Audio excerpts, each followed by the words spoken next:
Hello दोस्तों, कैसे हो आप सभी। मैं अरविंद आप सभी साथियों का एक बार फिर स्वागत करता हूं एसीएस कैरियर इंस्टीट्यूट में। दोस्तों, आज की इस वीडियो में हम लोग बात करेंगे इलेक्ट्रोमैग्नेटिक रेडिएशन के बारे में, जो कि ये 11th केमिस्ट्री का है, यानी 11th क्लास 11th केमिस्ट्री का टॉपिक है। होता तो ये फिजिक्स का भी टॉपिक है, लेकिन हम लोग बात करेंगे केमिस्ट्री में 11th क्लास की। चलो शुरुआत करते हैं क्लास की। तो सबसे पहले हम यहाँ पर देखेंगे इलेक्ट्रोमैग्नेटिक रेडिएशन होती क्या है। यानी जब कोई आवेशित कण चुंबकीय क्षेत्र में गति करता है तो विद्युत चुंबकीय विकिरण उत्पन्न होता है।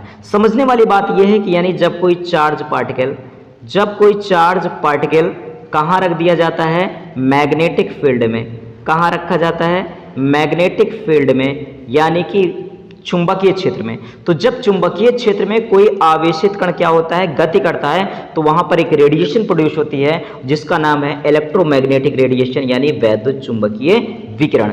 वैद्युत चुंबकीय विकिरण को समझने से पहले हमें कुछ शब्दावलियां हैं जिनके बारे में हमें जानना बहुत जरूरी है। फिर भी हम देखते हैं कि जो वैद्युत चुंबकीय विकिरण है, वैद्युत चुंबकीय तरंगे हैं, इनके बारे में और क्या इंफॉर्मेशन होती है उसको हम लोग देखने का प्रयास करेंगे। तो सबसे पहली चीज क्या है, पहली चीज हमें सबसे पहले यहाँ पर यह देखना है कि जो ये शब्द है यानी वैद्युत चुंबकीय, ये किससे मिलकर बना है। यानी अगर मैं बात करूं, ये विद्युत प्लस चुंबक से मिलकर बना है, ये विद्युत प्लस चुंबक से मिलकर बना है। यानी आप समझ सकते हैं कि विद्युत यानी यहां पर वैद्युत क्षेत्र उत्पन्न होगा यानी E, और चुंबक यानी कि यहां पर चुंबकीय क्षेत्र उत्पन्न होगा यानी B। तो इलेक्ट्रिक फील्ड यानी E और मैग्नेटिक फील्ड यानी B। तो जब मैग्नेटिक फील्ड में कोई चार्ज पार्टिकल को एक्सेलरेट किया जाता है यानी उसको त्वरित किया जाता है, तो होता क्या है, वहां पर इलेक्ट्रोमैग्नेटिक वेव्स उत्पन्न होती हैं। तो चलिए इसको देखते हैं एक डायग्राम से, और यहां पर आपको समझना है यानी जो आपका E है, 1 मिनट, चलो पेन ये ले लिए। अगर हम बात करते हैं जो हमारा यानी कि विद्युत चुंबकीय किरणें होती हैं, इसमें जो E होता है और ये B होता है, ये एक दूसरे के क्या होते हैं, लंबवत होती है। कैसे होती है इसको देखने का प्रयास कीजिएगा। तो यहाँ पर मैंने ये एक चित्र ले रखा है, अब इसको थोड़ा सा मैं जूम इन कर लेता हूँ। अब देखिए यहाँ पर, चलो अब यहाँ पर देखिए, यहाँ पर आप देखेंगे कि ये हमारी क्या है, इलेक्ट्रोमैग्नेटिक वेव्स हैं, यानी वैद्युत चुंबकीय तरंगे। यानी वैद्युत चुंबकीय विकिरण जो होती है ऐसे इस तरंग के रूप में चलती है। यानी आप ये जो कलर देख पा रहे हैं, ये जो कलर आप देख पा रहे हैं, ये ओके कलर मैं लेता हूँ दूसरा ताकि दिख जाए प्रॉपर। तो ये जो कलर आप देख पा रहे हैं, ये वाला कलर जो आप देख पा रहे हैं, ये देख पा रहे हैं आप, ये जो ब्लू कलर का है, तो ये किसको रिप्रेजेंट कर रहा है, ये रिप्रेजेंट कर रहा है इलेक्ट्रिक फील्ड को, यानी कि विद्युत क्षेत्र को। किसको रिप्रेजेंट कर रहा है, ये विद्युत क्षेत्र को रिप्रेजेंट कर रहा है। और जो आपका यहाँ पर आप देख रहे हैं रेड कलर का, ये जो आप देख पा रहे हैं रेड कलर का, ये आपका क्या है, ये आपका मैग्नेटिक फील्ड है, यानी कि चुंबकीय क्षेत्र। कौन सा क्षेत्र, चुंबकीय क्षेत्र है आपका। तो चुंबकीय क्षेत्र और वैद्युत क्षेत्र ये एक दूसरे के क्या होते हैं, परपेंडिकुलर होते हैं। क्योंकि ये हमारा क्या है, आप देख पा रहे होंगे, ये हमारा वाई एक्सिस है और ये हमारा जेड एक्सिस है और ये हमारा एक्स एक्सिस है। जो वाई एक्सिस है ये किसको रिप्रेजेंट कर रहा होता है, वैद्युत क्षेत्र को, और जो जेड एक्सिस है वो किसको रिप्रेजेंट कर रहा होता है, वो मैग्नेटिक फील्ड यानी चुंबकीय क्षेत्र को रिप्रेजेंट कर रहा होता है। और जो एक्स एक्सिस होता है वो इसके संचरण की दिशा को प्रदर्शित कर रहा होता है। संचरण की दिशा का मतलब क्या है कि ये जो वेव्स हैं, ये जो किरणें हैं, ये किस तरीके से, इस तरीके से आगे जा रही होती हैं। ये जो तरंगे हैं ये किस तरीके से आगे जा रही होती हैं, इसमें इस तरीके से ऐसे ऐसे करके जा रही होती है आगे, ये इसको रिप्रेजेंट करता है। तो आई होप आप लोगों ने इसको समझ लिया। चलो आगे देखते हैं, एक दूसरा डायग्राम देखते हैं, दूसरे चित्र के माध्यम से समझने का हम प्रयास करते हैं चीज़ों को। ये देखिए, ये इसको थोड़ा सा जूम आउट करते हैं। चलो इसको आप देखिए, अगर ये थोड़ा आपको समझ में आए, बिल्कुल समझ में आएगा, क्यों नहीं समझ में आएगा।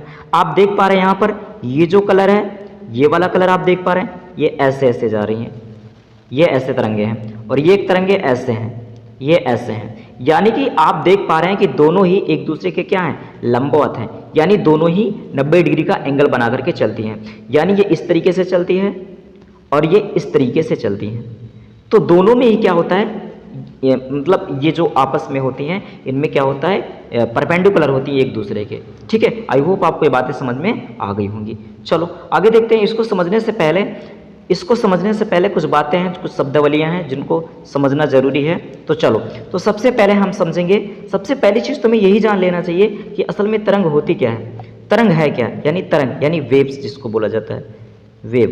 तो तो तरंग होती क्या है? किसी स्थान या माध्यम में भौतिक राशियों जैसे ताप, दाब, आयतन, द्रव्य के कणों आदि में आवर्ती अवरोध क्या कहलाता है? तरंग कहलाता है। यानी इस तरीके से जब संचरण करता है कोई पार्टिकल्स यानी कोई एनर्जी, तो इस तरीके से आपस में जब वो संचरण करते हैं, तो जब आपस में वो संचरण करते हैं इस तरीके से यानी वेव्स के रूप में संचरण करती हैं। यानी इनमें क्या होता है? एक अवरोध उत्पन्न हो रहा होता है, तो इनमें जो आकार होता है कुछ इस तरीके का बनता है, इसी को क्या बोला जाता है? तरंग बोला जाता है। चलिए आगे देखते हैं। यानी आप इस चीज़ को यहाँ पर डायग्राम में देख पा रहे होंगे, ठीक है, आप इसको देख पा रहे होंगे इस तरीके से, यहाँ पर आप इसको देख पा रहे हैं ये।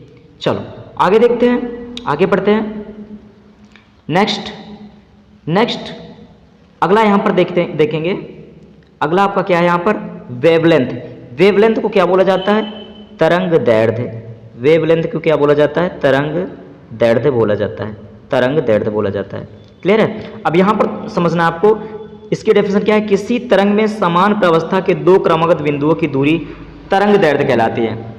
डेफिनेशन में जो वर्ड इस्तेमाल हुए हैं, जो शब्द इस्तेमाल हुए हैं, उससे थोड़ी सी बातें कम क्लियर होती हैं, बट यहाँ पर आपको समझना है। यहाँ से देखिए चीज़ों को प्रॉपर तरीके से आपको चीज़ें समझ में आ जाएंगी।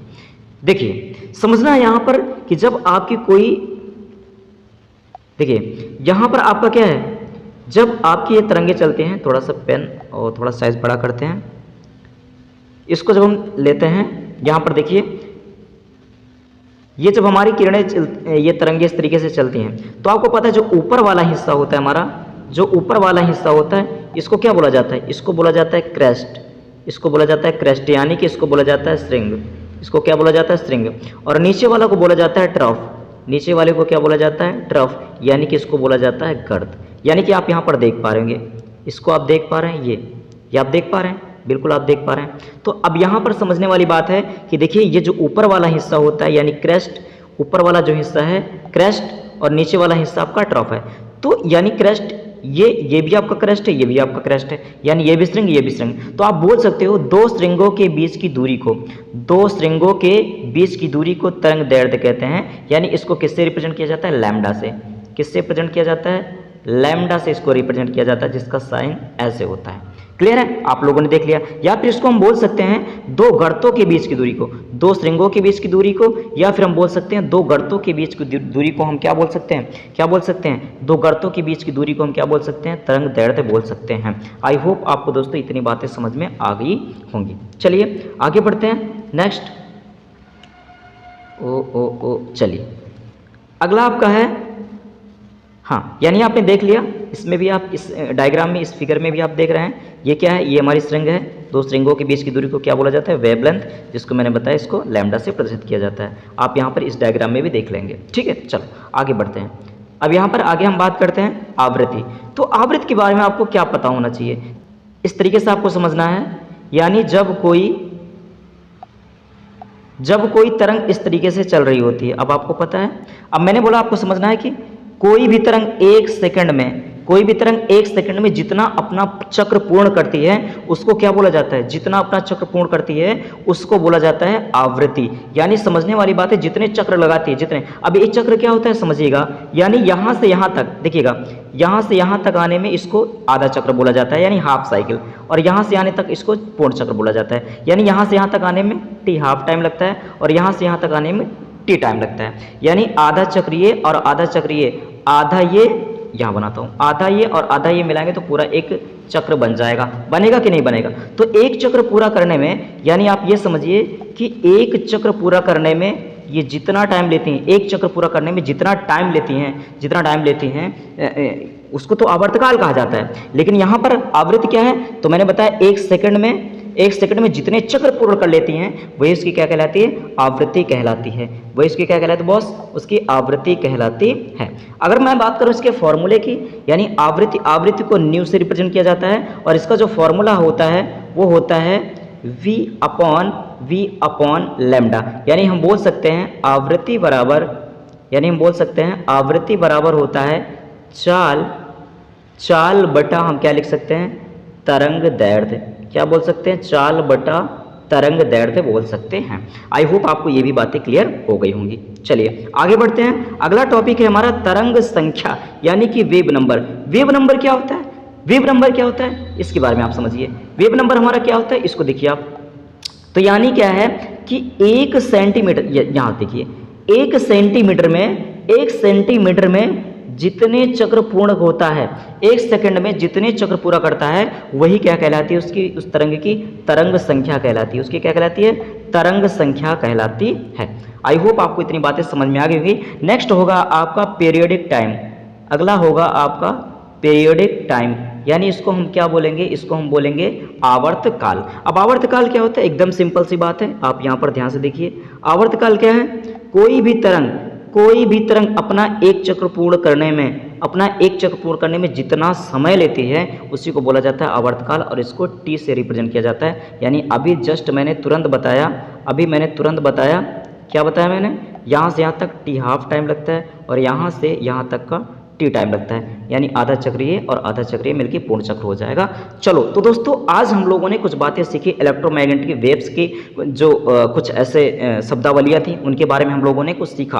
तो नेक्स्ट क्लास में हम इलेक्ट्रोमैग्नेटिक वेव्स के प्रॉपर्टीज़ के बारे में हम लोग बात करेंगे, और इसके बारे में और भी जो इन्फॉर्मेशन होगी उसको हम लोग देखेंगे। आज की वीडियो हम लोग इतनी बात करते हैं। चलिए फिर मिलते हैं नेक्स्ट वीडियो में। तब तक के लिए भाई, तब तक के लिए bye bye, take care. Video को शेयर कीजिएगा मन करे तो, और हाँ, एक चीज़ शेयर करना ना करना वो तुम्हारे हाथ में मेरे भाई। एक चीज़, अपना फीडबैक जरूर देना, वीडियो कैसे लगी आप लोग कमेंट करके जरूर बताना। क्या करना है, कमेंट करके जरूर बताना। चलिए फिर मिलते हैं नेक्स्ट वीडियो में, तब तक के लिए बाय बाय, टेक केयर। और हाँ मेरे भाई, अगर आपको पीडीएफ चाहिए तो आपको तरीका मैंने बताया है, कैसे बताया आपको मैं नंबर प्रोवाइड करूंगा, पहले वीडियो जाकर के आप देख लीजिए। फिर भी अगर आपको पीडीएफ चाहिए तो आप इस नंबर पर 6393667794 पर व्हाट्सएप कीजिए, आपको पीडीएफ मिल जाएगी। चलिए मिलते हैं नेक्स्ट वीडियो में, तब तक के लिए bye bye, take care, thank you, love you all.